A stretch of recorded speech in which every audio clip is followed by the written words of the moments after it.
గురువుగారు భోజనం చేసేటప్పుడు మధ్యలో నీళ్లు తాగరాదు అని చెప్తారు. కానీ దేవునికి నివేదన చేసేటప్పుడు మాత్రం మధ్యే మధ్యే పానీయం సమర్పయామి అని అంటారు.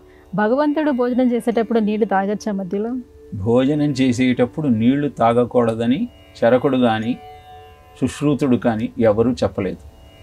చాలా చోట్ల గమనించాను, తల్లిదండ్రులు పిల్లల దగ్గర నిలబడి మరీ భోజనం చేసేటప్పుడు నీళ్లు తాగితే కొడతామని బెదిరిస్తూ మరి నీళ్లు తాగకుండా చేస్తున్నారు.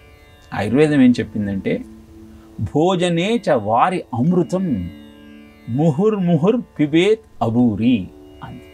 అంటే అర్థము, భోజనం చేసేటప్పుడు కొంచెం కొంచెంగా చాలాసార్లు నీటిని స్వీకరించాలి.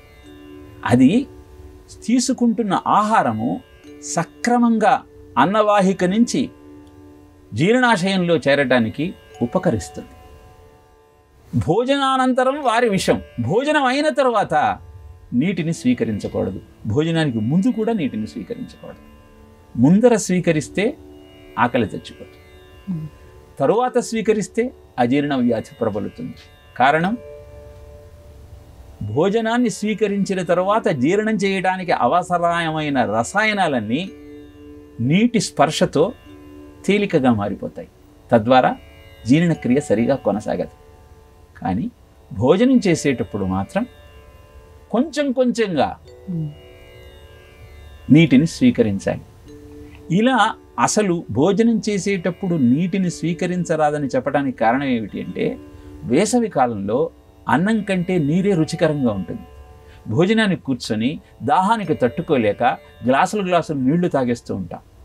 అది ప్రమాదభరితం. అది సరి అయినటువంటి భోజన స్వీకృత పద్ధతి కాదు.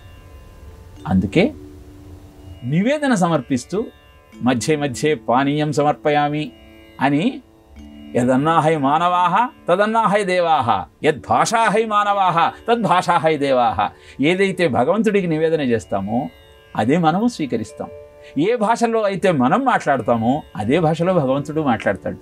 కాబట్టి భగవంతుడికి జీవుడికి తేడా లేదు. మమైవాంశో జీవలోకే జీవభూత సనాతనః. ఆయన అంశే మనలో ఉంది. ఈశ్వర సర్వభూతానాం హృద్దేశే అర్జున తిష్టతి భ్రామయన్ సర్వభూతాన్ని యంత్రారూఢాని మాయయ. ఆయనే మనలో ఉండి ఈ యంత్రాన్ని నడిపిస్తున్నటువంటి విజ్ఞాని. కనుక భోజనం చేస్తూ కొంచెం కొంచెంగా, చాలా కొంచెంగా, అనేక సార్లు నీటిని స్వీకరిస్తూ ఆహారాన్ని సక్రమంగా పచనం చేసుకొని జీర్ణం చేసుకొని శక్తిని పొందే ప్రయత్నం చేద్దాం.